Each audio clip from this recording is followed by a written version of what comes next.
إنا كفيناك المستهزئين الذين يجعلون مع الله إلها آخر فسوف يعلمون ولقد نعلم أنك يضيق صدرك بما يقولون فسبح بحمد ربك وكن من الساجدين واعبد ربك حتى يأتيك اليقين صدقك يا رب العالمين. السلام عليكم ورحمة الله وبركاته. الحمد لله شكرا جزيلا بارك الله فيكم. এ পর্যায়ে আমাদের সঙ্গে উপস্থিত হয়েছেন প্রখ্যাত ওয়াজিদ ইসলামী চিন্তাবিদ বাতিলের আতঙ্ক কবি কারি সাইফুল ইসলাম আজাদি সাহেব খতিব রশিদ নগর জামে মসজিদ হযরতকে ওনার মূল্যবান নির্দেশ করার জন্য সবিনয় অনুরোধ জানাচ্ছি। الحمد لله أستعينه وأستغفره ونعوذ بالله من شرور أنفسنا من يهد الله فلا مضل له ومن يضلله فلا هادي له ونشهد أن لا إله إلا الله وحده لا شريك له وأشهد أن محمدا عبده ورسوله. قال الله تعالى في كلامه المجيد وفي فرقانه الحميد إنك لعلى خلق عظيم. قال النبي صلى الله عليه وسلم أفضل العبادة تلاوة القرآن. صدق الله العظيم. السلام عليكم ورحمة الله وبركاته. আপনারা সবাই ভালো আছেন? পিছনের সবাই ভালো আছেন তো? যারা দাঁড়িয়ে আছেন সবাই ভালো আছেন তো? আলহামদুলিল্লাহ। পৃথিবীতে কেউ স্থায়ী হয় না, হোক না সে জুলকার নবী সুলাইমান, কেউ ভাবে চিরকাল রয় না। পৃথিবীতে কেউ স্থায়ী হয় না, হোক না সে নমরুদ কিবা ফিরআউন, কেউ ভাবে চিরকাল রয় না। ঠিক না? কেউ থাকবে? রাজা, মন্ত্রী, রাস্তার যে লেবার, বাজারে যে লেবার, ফকির, মিসকিন, মেথর, মেজর, রাজা, বাদশা, সবাইকে একদিন মৃত্যুবরণ করতে হবে। কুল্লু নাফসিন যায়িকাতুল মাউত, প্রত্যেক প্রাণীকে একদিন মৃত্যু স্বাদ গ্রহণ করতেই হবে। বাচ্চার অসুখ হয়েছে, পাতলা পায়খানা হয়েছে। কি হয়েছে? বাচ্চার পাতলা পায়খানা হয়েছে। এখন মা বাবার চোখে কি ঘুম আছে? মা বাবার মনে শান্তি আছে? যে কোনো সন্তান যদি খারাপও হয়, তবু বাবা মার সামনে যদি সন্তান অসুস্থ থাকে, ওই বাবা মা কি শান্তিতে থাকতে পারে? এখন ডাক্তারের কাছে যাবে, ডাক্তার সাহেব আমার ছেলে তো পাতলা পায়খানা হয়েছে। হ্যাঁ ঠিক আছে, এই যে ওষুধ দিয়ে দিলাম, লিখে দিলাম, প্রেসক্রিপশন অনুযায়ী ওষুধটা জাকি দিয়ে খাওয়ায়। ঠিক আছে, ওষুধটারে জাকি দিয়ে খাওয়ায়। স্বামী স্ত্রী বাচ্চারা দেখা এসছে, ওষুধ কিনবে, ফার্মেসিতে যাওয়ার আগে তো স্বামী স্ত্রীর বলতেছে, কিরে কিরম বুঝছস? ডাক্তার যে কইলো তুই বুঝছস? তো স্ত্রীও এরকম সরল সোজা বলতেছে, হ বুঝছি, আমি ধর্ম দুইটা পাও আর তুমি ধরো দুইটা হাত, যেই পর্যন্ত যাকে দিয়ে একবারে মনে যায় যাকে দিতে ছেলেরা আদা মরা বানাবে। তো ডাক্তার বলছে একটা, তারা বুঝছে আরেকটা, ঠিক নয়? এই জন্য বন্ধুরা, আমি তারাল থেকে আসছি, এখানে আরেকটা পরিচয় আছে। আচ্ছা, এটা দেওয়ার সময় নাই, দেখলে পরিচয়টা দিলে আপনারা সবাই চিনবেন। যাই হোক, তো সময় নাই। তো আমি যে কথাগুলো বলবো এখন আমি বলবো, আর আপনারা যদি শুনে যদি আমল না করেন তাহলে এই ওয়াজের কোনো দাম আছে? মানে আল্লাহ তাআলা আমাদের বলা এবং শোনা উভয়কে আমল করা তৌফিক দান করেন। সকলে বলেন আমিন। আমার বন্ধুরা, বর্তমান জামানায় কোরআন শরীফের উপরে আমল করে যারা কোরআন অনুযায়ী জীবন যাপন করে তারাই হলো এই দুনিয়ার বর্তমানে সোনার মানুষ। যারা বলেন ঠিক না? আর যারা কোরআন অনুযায়ী চলে না, যারা কোরআন অনুযায়ী আমল করে না, আল্লাহর হুকুমকে মানে না, নবীর সুন্নাত তরিকায় চলে না, তারা হলো এ জামানার সবচেয়ে বড় অমানুষ। যারা বলেন ঠিক না? আমার বন্ধুরা, কোরআন অনুযায়ী যারা জীবন যাপন করবে তারা কোনোদিন মা বাবাকে বাদ না দিয়ে, বাদ কাপড় না দিয়ে থাকতে পারবে না। তারা কখনো মা বাবার অবাধ্য হবে না। আর যারা কোরআন শরীফ বাদ দিয়ে দিবে, যারা কোরআন অনুযায়ী জীবন যাপন করবে না, যারা কোরআনের উপরে আমল করবে না, যারা কোরআনের বিরোধিতা করবে, যারা কোরআনের বিরুদ্ধে চলবে, যারা কোরআনকে মানবে না, আর কোরআনকে না মানার কারণে দাউদ হায়দারের মতো লোক নাস্তিক তৈরি হবে, ঠিক না?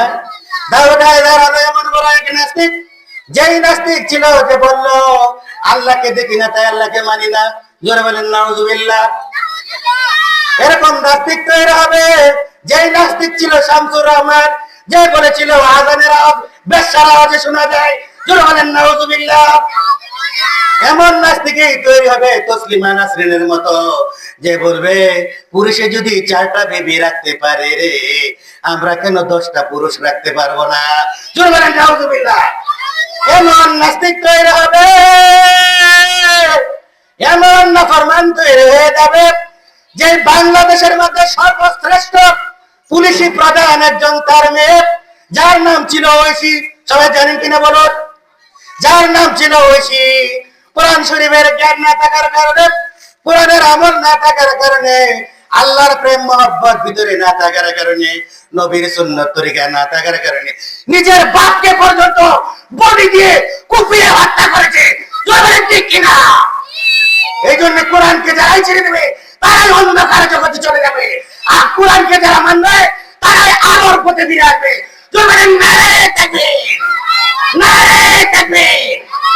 আমার বন্ধুরা,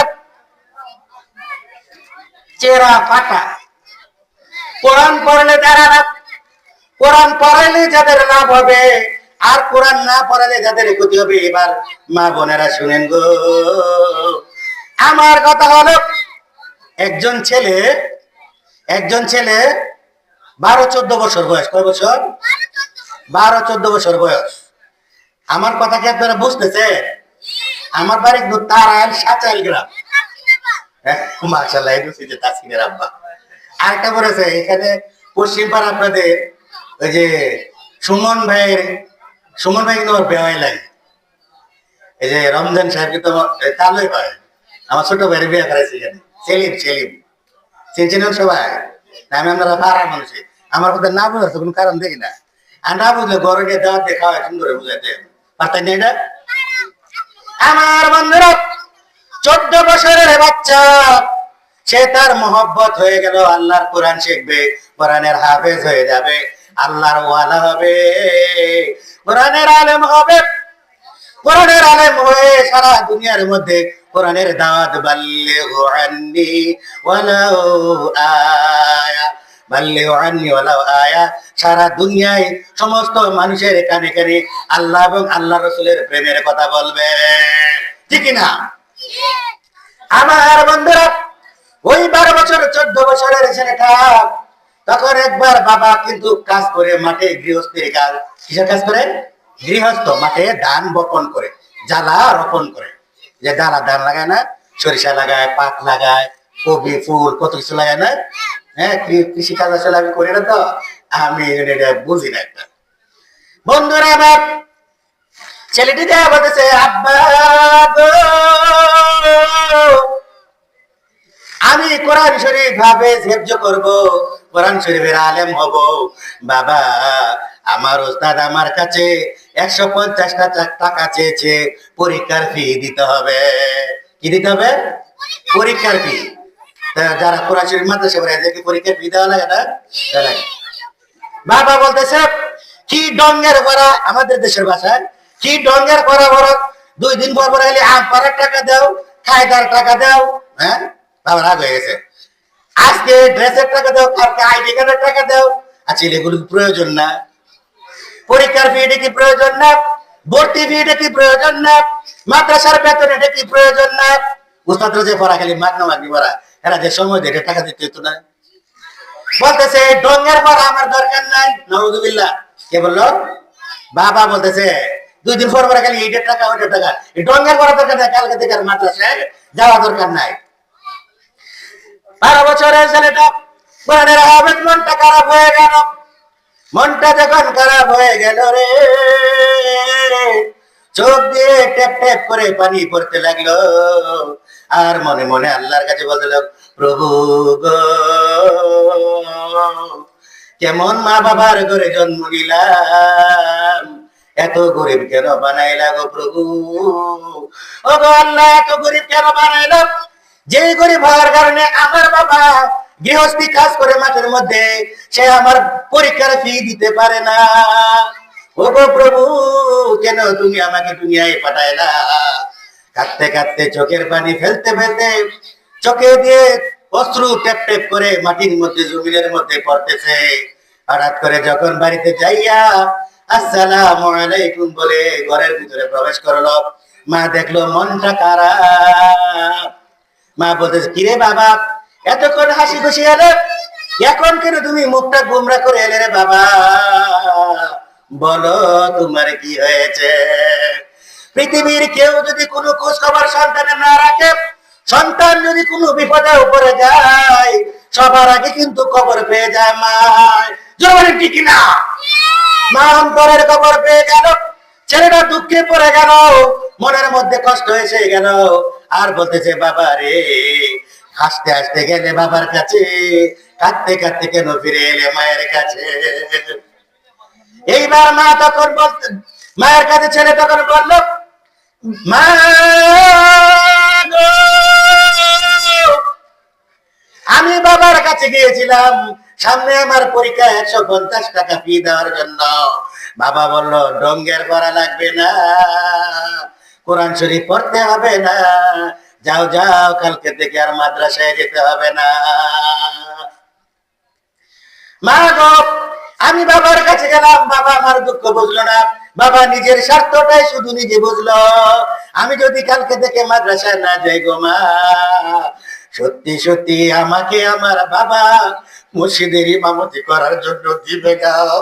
সত্যি সত্যি গো মা, আমার বাবা মাদ্রাসায় আমাকে হুজুর হইতে দিবে না। সত্যি সত্যি গো মা, আমার বাবা কালকে থেকে অবশ্যই অবশ্যই আমাকে এই মাঠে ক্ষেত্রের মধ্যে কাজে লাগাই দিবে গো মা। মা গো, আমার মনটা ছটফট করতে, আমি কোরআনের হাফেজ হব, আমি কোরআনের আলেম হব গো মা। আমার বাবা আমার সেই আশাটা পূরণ হতে দিল না গো মা। এবার বলো, একটা পরামর্শ দাও গো মা, আমি এখন কি করিব? মা দুঃখী ছেলের করুণ আর্তনাদ দেখে বললো, রে বাবা না, কান্না করিস না, হতাশা হোস না, কারণ আল্লাহ রাব্বুল আলামিন বলেছেন, লা তাকুনাতু মির রাহমাতিল্লাহ। আল্লাহ বলেছেন, দুনিয়ায় যখন তুই কোনো বিপদে পড়ে আমার রহমতে যদি ডরা সস্তা, হতাশা হয়ে যাস না, ধৈর্য হারা হয়ে যাস না। ইনতাকসুরুল্লাহ কেউ যদি আমার দিনের জন্য কাজ করে সাহায্য করে রে, আমি আল্লাহ তাআলা ওই বান্দার সাহায্য করব। জোরে বলেন সুবহানাল্লাহ। আমার বন্ধুরা, ওই মা দুঃখিনী ডেকে ডেকে রে, বাবা কাঁদিস না রে, কাঁদিস না, একটা কিছু তো ব্যবস্থা হয়ে যাবে, দাঁড়া দাঁড়া, আমি বেঁচে, মা বেঁচে থাকতে রে বাবা তোকে কোরআন পড়া হতে বঞ্চিত করব না। দরকার হয় মানুষের বাড়িতে যায় কাজ করব, ভিক্ষা করব, মানুষের কাছে হাত পাতবো, তবু তোকে আমি কোরআনের আলেম বানাবো। জয় বলে সুবহানাল্লাহ। এই হলো মা। এই হলো কি মা। মা হতে হবে মায়ের মতো। কার মতো হবে? মায়ের মতন এমন আপন এ ধরাতে আর কেউ নাই। ভুবন বলা হাসির দোলা মুছে দেয় সব বেদনা। ও মাগো তোমার এ ভালোবাসার তৃষ্ণা কুকু মিটে না। তোমার কুলে মাথা রেখে দুঃখ যেন ভুলে যাই। ও মায়ের মতন এমন আপন এ ধরাতে আর কেউ নাই। ভুবন বোলা হাসির দোলা মুছে দেয় সব বেদনা। জোরে ঠিক না? সন্তান যখন কোনো দুঃখ পড়ে যায়, মা তখন সান্ত্বনা দেয়। কে সান্ত্বনা দেয়? মা সান্ত্বনা দেয়। জোরে বলে, কে সান্ত্বনা দেয়? মা। আর এই মাকে যারা কষ্ট দিবে রে বাবারা, মনে রাখবে রে মার কারণে মা যদি কোনো কষ্ট পেয়ে যায়, আর মাকে যদি খুশি না করে তুমি মারা যাও, জান্নাত তোমার কপালে নসিব হবে না। জোরে বলে সুবহানাল্লাহ। আমার বন্ধুরা, এই কথা বলে ছেলেটিকে সান্ত্বনা দিয়ে মা এবার যায় বাড়ি থেকে একটা ব্যাংক, যে মাটির ব্যাংক বা প্লাস্টিকের ব্যাংক, উপরে যে লক্ষ্যে রাখছে, ওই ব্যাংকটা যায় ধরে টাচ করে বাড়ি মেরে ভেঙে আনছে। আর ওই পয়সাগুলি 1 টাকা 2 টাকা 5 টাকা করে মা জমাইতো। ওই মা পরীক্ষার ফি দেওয়ার জন্য ব্যাংকটা ভেঙে ফেলল। এইবার যখন ছেলেটি দেখে মা যখন টাকাগুলো গুনে রে, টাকাগুলি যখন গুনে, হঠাৎ করে মায়ের শরীর থেকে আঁচলটা সরে বাতাসে সরে গেল। আঁচলটা যখন সরে গেল, একটা হাতের দিকে সন্তান যখন চোখ দিল, চোখ দেওয়ার সাথে সাথে দেখলো মায়ের পরনের ব্লাউজটা ছিঁড়ে ফেটে গেছে। মা, এই হলো মা সন্তানকে কোরআন শিক্ষা দেওয়ার জন্য কি লাভ। আমার বন্ধুরা, ওই মা তখন টাকাগুলো যখন গুছাইতে যায় আর বাস করতেছে, গুনতেছে, ছেলে দেখে মায়ের ব্লাউজটা ফেটে গেল। ছেলেটি যখন বলতেছে, আমার মা গো, আমার পরীক্ষার ফি লাগবে না, তুমি তোমার ওই চিরা ফাটা ব্লাউজটাকে আগে নতুন একটা ব্লাউজ কিনে নিয়ে আসো। এই কথা বলার পরে মা তখন বলল, ওগো প্রভু, আমার চেহারা আমি এমন পর্দায় থাকি গো, আমার চেহারা সূর্যের আলো কোনোদিন দেখে নাই।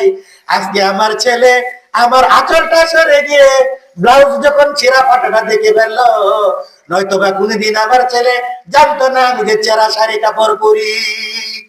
হ্যাঁ, ছেলে বাবা কেউ জানে না মা যে ছেঁড়া ফাটা শাড়ি পরে থাকে, ব্লাউজ পরে থাকে। মা জননী দুঃখে ভরার তারা দিয়ে বললাম, না রে বাবা না, আমার ব্লাউজের দরকার নাই বাবা গো,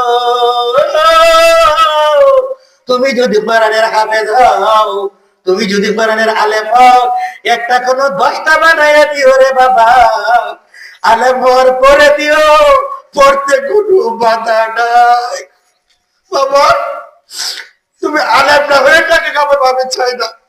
তুমি কোরআনের হাফেজ হও, কোরআনের আলেম হও, তারপরে তোমাকে যে কটা রাখবে সব কটা পড়বো রে বাবা। তবু তুমি এই পরীক্ষার ফি দিয়ে আগে কোরআনের হাফেজ হয়ে যাও।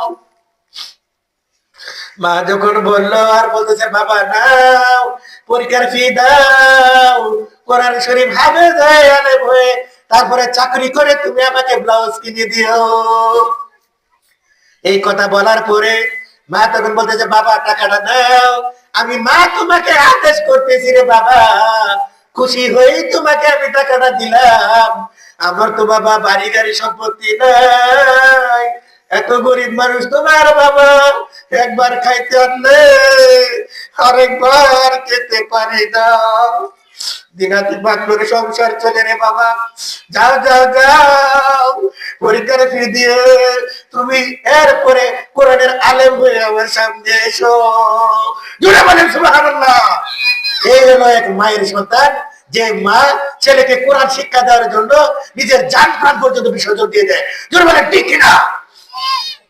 আমার বন্ধুরা, ওই ছেলেটা যখন আলেম হয়ে গেল, হাফেজ হয়ে গেল, হাফেজ হয়ে যাওয়ার পরে যখন আলেম হয়ে গেল, দূরে কোনো একটা এলাকায় তার ইমামতির চাকরি হয়ে গেল। তারাই লেখাপড়া করলো, কিন্তু চাকরিটা হয়ে গেল কোথায়? এই ধরেন কিশোরগঞ্জ। কিশোরগঞ্জ চাকরি হয়ে গেল। এইবার ছেলে বলতেছে মা গো, আমার প্রথম বেতনটা দিয়ে কিন্তু তোমার পরনের ব্লাউজ আর শাড়ি কিনে নিয়ে আসবো। মা তুমি দোয়া করো গো, তোমার দোয়া ছাড়া দুনিয়াতে কোনো সন্তানের, কোনো মা বাবার সন্তান উন্নতি হতে পারে না। জোরে বলে ঠিক কিনা? আমার বন্ধুরা, এই ছেলেটি তখন মায়ের কাছ থেকে দোয়া নিয়ে তখন কিশোরগঞ্জের উদ্দেশ্যে চাকরি করার জন্য রওনা হয়ে গেল। রওনা যখন হয়ে গেল, এইবার 7-10 দিন না যাওয়ার পরে মা জননী অসুস্থ হয়ে গেল। অসুস্থ হয়ে গেল, অসুস্থ হয়ে গেল। চিকিৎসার জন্য কোনো টাকা পয়সাও নাই, ডাক্তার এনে দেখাবে তারও টাকা নাই, ওষুধপত্র কিনে নিয়ে আসবে সেই টাকাটাও বাবার ঘরে নাই। এত গরিব অবস্থা। ছেলেটা কেবলমাত্র হাফেজ আলেম হয়ে গেল, চাকরিটা হলো, 10-15 দিন যখন হয়ে গেল, অসুস্থ, চিকিৎসার অভাবে, টাকা পয়সার অভাবে, ওষুধ না খাওয়ার কারণে মা অসুস্থ হয়ে আরো দুর্বল এবং জীর্ণ শীর্ণ হয়ে গেল। এবার কথাও বলতে পারে না। মা দুগুনি তখন চিঠি দিয়ে ছেলের কাছে বললো, বাবা গো, তুমি যেখানে থাকো বাবা, আমি অসুস্থ হয়ে গেছি গো বাবা, যদি পারো আমার সামনে তুমি এসে একবার দেখা দিয়ে যাও। মা শুধু এতটুকু বলছে। আর যদি বলতো আমি গুরুতর অসুস্থতা ছেড়ে থাকতো। মা এভাবে বললো, যদি পারো বাবা, আমি অসুস্থ হয়ে গেছি, একবার দেখা দাও। ছেলে মনে করছে সর্দি কাশি জ্বর তো হইতেই পারে, বড় ধরনের তো কিছু হয় না। এই ছেলেটি তখন চিঠির কোনো উত্তর দেয় নাই, না দিয়ে তখন ভাবতে লাগলো আর কয়টা দিন সামনে, আর 5-7 দিন রয়ে গেল, বেতনটা পাবো। বেতনটা পাইয়া আমার মায়ের জন্য প্রথমে আমি একটা শাড়ি আর একটা ব্লাউজ কিনে নিয়ে পরাবো। বাজারে যায় বেতন পাইল রে, বেতন তো পাইল, শাড়িও কিনলো, ব্লাউজও কিনলো, কিন্তু গাড়ি দিয়ে যখন আসে রে, হাতে থেকে শাড়ি ব্লাউজের কাপড়ের ব্যাগটা বারবার হাত থেকে পড়ে যায়। মা দুঃখিনী অসুস্থ অবস্থায় ছেলের চিঠি পাওয়ার সাথে সাথে না আসার কারণে মা জননী চিকিৎসার অভাবে এক সময় মা ইন্তেকাল হয়ে গেল। ইন্না লিল্লাহি ওয়া ইন্না ইলাইহি রাজিউন। ইন্তেকাল হয়ে গেল। এবার যখন আসলো ব্যাগটা নিয়ে এসে দেখে বাড়ি ভর্তি মানুষ। কেন রে আমার বাড়ির সামনে কেন এত মানুষ তোমরা? কি গো কি চাও? আমার মায়ের কিছু হয়েছে নাকি? মা দুঃখিনী ইন্তেকাল হয়ে গেল। মায়ের যখন লোকজন রাস্তা দিল সরে গেল, গিয়ে দেখে দরজার সামনে আর কেউ না, এ তো নিজের গর্ভধারিণী মা জননী ইন্তেকাল হয়ে গেল, মৃত্যুবরণ করল। হাতের ব্যাগটা নিচের দিকে ফেলে দিয়ে চিৎকার করে আন্তরাত্রি বলতেছে পাগো, এমন সময় আসলাম গো মা, আমার পরনে আমার কেনা তোমার পরাদের মতো প্রাণ শরীর পরাইতে পারলাম না। ও মা, আমি কি তোমার এত তোমাকে সত্য ছিলাম? আমার প্রথম মাসের বেতন আমি আরাম হয়েছি, আমি পুরানের হাফেজ হয়েছি। ও গো মা, তোমাকে আমি প্রথম যেদিন আমি চিরা ব্লাউজটা দেখেছিলাম গো মা, সেই দিন থেকে নিয়োগ করেছে আমার প্রথম মাসের বেতন দিয়ে কোনো কিছু না কিনে হলেও তোমার মায়ের আগে ব্লাউজ আর শাড়িটা কিনে নিয়ে আসবো মা। আনছিলাম ঠিকই, কিন্তু তোমাকে তো পড়াইতে পারি নাই। ও মা, তুমি কেমন সন্তান জন্ম দিলা গো মা? আমার মতো তোমাকে সন্তান পৃথিবী জন্মিনে আর কেউ নাই। নিজে নিজে মনের মধ্যে দীক্ষা দিয়ে দিল।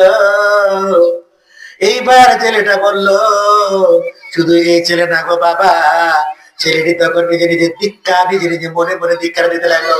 কেমন সন্তান হয়ে গেলাম আমি, আমার মাকে একটা ব্লাউজের শাড়ি পরাতে পারলাম না। আমি যতদিন দুনিয়ার জমিনে বেঁচে থাকবো, আমার এই টাকা পয়সা সম্পত্তি কে খাবে? কুকুর বিড়াল আর মানুষেরা খাবে, কিন্তু আমার মাকে খাওয়াতে পারলাম না। আমার এই সম্পত্তি আল্লাহর কাছে চায় নাও দাম নাই। জমিনে কে কিনা এ দুনিয়ার কোটিপতিরা লাখপতিরা, তোমরা শুনে রাখো, যতই তোমার কোটিপতি হও লাখপতি হও আর সন্তান সন্তোষের বাড়াও, জনবল শক্তির মালিক হও, বিল্ডিং এর মালিক হও, গাড়ির মালিক হও, যে সন্তানের হাতে বাবা মা খেয়ে পরে সুখে শান্তিতে ইমান নিয়ে মারা না যেতে পারে রে, তোমার এই সম্পদ আল্লাহর কাছে কোনো দাম নাই, কোনো দাম নাই, কোনো দাম নাই। ঠিক কিনা? এই জন্যে আমার বন্ধুরা, কোরআন পড়লে কি হবে? কোরআন পড়লে আল্লাহ তাআলা কি করবে? দুনিয়াতে আল্লাহ সাহায্য করবে, আর আল্লাহ কোরআন পড়লে কি করবে? আল্লাহ তাআলা দুনিয়াতেও সাহায্য করবে, আখিরাতেও সাহায্য করবেন। এই জন্য আমরা যারা যারা এখন বয়ান শুনতেছি কথা, আমাদের মা বাবা আমরা যারা হয়েছি, সন্তান জন্ম দিয়েছি, আমরা সবার নিয়ত আছে না অন্তত একজন না একজনকে হলেও কোরআনের হাফেজ আলেম বানাবো? সবার নিয়ত আছে না? জোরে বলেন নারে তাকবীর। সবাই হাত তুলে বলেন নারে তাকবীর।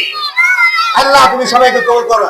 আর যারা মনে করি যে না আমার তো এই বুড়া হয়েছি, তোমরা বানার হতো না, একটা হাফেজ বানাই পেলাম না, তা আমার অনুরোধ দেব, দরকার আপনি আরেকটা বিয়ে করেন, তারপরে জন্ম সন্তান হেডারে মাদ্রাসায়। কি নিয়ত আছে নাকি? ইনশাআল্লাহ বলেন। একবার ধরেন এক বেচারা যে তো বিদেশ থেকে আসছে, আয়সা বলতেছে যে বাবা মায়ের মা যখন ভাত খাবার সামনে দিছে তখন বলতেছে মা তোমারা বাল পাক গিয়া হ্যাঁ। ছেলে বলতেছে মারে তোমারা বাল পাক গিয়া। তো মা তো সরস্বতী আগের যুগের মানুষ, বলতেছে কি ব্যাপার? ছেলে আমার এই কথা বললো, এত বড় একটা এই নাকাস্তা কথা, এটা নষ্ট একটা কথা বললো, যেটা আমাদের দেশে গালি বুঝি।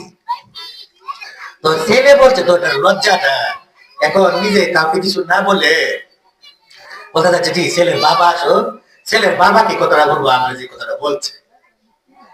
এইবার যখন ছেলের বাবা বিকেল বেলায় মাঠ থেকে কাজ করে ফিরে এলো আসার সাথে সাথে এইবার বলতেছে কি গো সুচনি, বলে কি, বলে ছেলে তো আমারে বলছে তোমারা বাল পাকিয়া, আমাদের বলে বাল চুল সব পাইতে গেছে গা। তোর বাবা ও সরল সুদ আগে যুগের মাথা, ওর বাবা উল্টা বুঝছে কয় কি, ও হারাম জাদি বলবে না আমি নিজেই কয়তে দিছি তোর কাপড় চোর ঠিক নাই। তার মানে বাবা কি বুঝছে, বাবা সরস্বতী মা সরস্বতী, এখন দুজন একটা মুসিবতে পড়ছে। ছেলে লেখাপড়া শিখে বিদেশ থেকে লেখাপড়া শিখে আসলো, আর এসে আমাদেরকে বলতেছে আমাদের বলে বাচ্চা সব পাইতে গেছে গা। কয় তা কি করছে, এলাকার যায় ইমাম সাহেব যাও, ইমাম সাহেব হুজুর বলে বলেন, কয় সর্বনাশ হয়ে গেছে। কি সর্বনাশ? কয় এত টাকা লেখাপড়া পড়াইয়া এত টাকা পয়সা খরচ করে বিদেশ থেকে আলেম বানাই আনছি, এখন আমাদেরকে খায় আর কয় আমরা বলে বাচ্চা সব পাইতে গেছে গা। তখন এই ইমাম সাহেব বলতেছেন না না না আপনারা ভুল বুঝতেছেন, তোমারা বাদ পাক গিয়া বলতেছে খাওয়া দাওয়া বলতেছে মা আর বাবা তোমাদের মাথার চুল সাদা হয়ে গেছে। আর এই কথাটা ইমাম সাহেব বলছে, অর্থাৎ তিনি বলছে বিদেশি ভাষায় বালকে বলা হয় চুল, আর আমরা দেশে দেয় সাফার গুছু থাকবো মা ঘুষায় খাইতে হতো না। আমার বন্ধুরা এই জন্য বন্ধুরা আমার ছোট্ট একটা সংসারে তখন ছেলে সে কি করলো, এইভাবে পড়ার সুরে পড়ার জন্য সে মা বাবার কাছে প্রতিপালিত হচ্ছে, লালন পালন হইতেছে। লালন পালন হয়ে যাওয়ার পরে এইবার আইসা তখন মাকে বলতেছে মা গো আমি তো কোরআন শরীফ পড়তে চাই, আমার মাদ্রাসায় ভর্তি করার ব্যবস্থা করে দাও। বাবা জঙ্গলে কাঠ কাটতো, কি কাটতো, জঙ্গলে কাঠ কাটতো, কাঠ কাটতে কাটতে একদিন যখন কাঠের বোঝা বইয়া রাস্তা দিয়ে যখন নিয়ে আসতেছে, আলহামদুলিল্লাহ আমার সাইদুল হক ভাই প্রাণ প্রিয় বড় ভাই, মহব্বত ভালোবাসা হচ্ছে, একটু সময় দিয়েছে, আমি খুব খুশি হয়েছি। তো উনি বলতেছেন আমার হায়াত শেষ, মানে আমার বয়ানের হায়াত শেষ, কথা বলার সময় শেষ। আমার হায়াত শেষ হলে তো আর আমার ভাইতে নিবে। আর যদি আমার ভালো লাগে সহজ রাস্তা হইলো ইউটিউবে ঢুকবেন, ইউটিউবে যাইয়া সাইফুল আলম আজাদি চার্জ দেবেন, সাইফুল আলম আজাদি চার্জ দিলে ইউটিউবে আমার বয়ান আছে, আপনারা সবাই শুনে নেবেন, ইনশাআল্লাহ আমার জন্য দোয়া করবেন। আর আপনারা আমার স্মরণ করবেন, যখনই স্মরণ করবেন ইনশাআল্লাহ যদি সুস্থ থাকি আসবো ইনশাআল্লাহ আপনাদের ডাকে সারা দেবো। ওয়া আলাইনা ইল্লা বালাগ। আসসালামু আলাইকুম ওয়া রাহমাতুল্লাহি ওয়া বারাকাতুহু।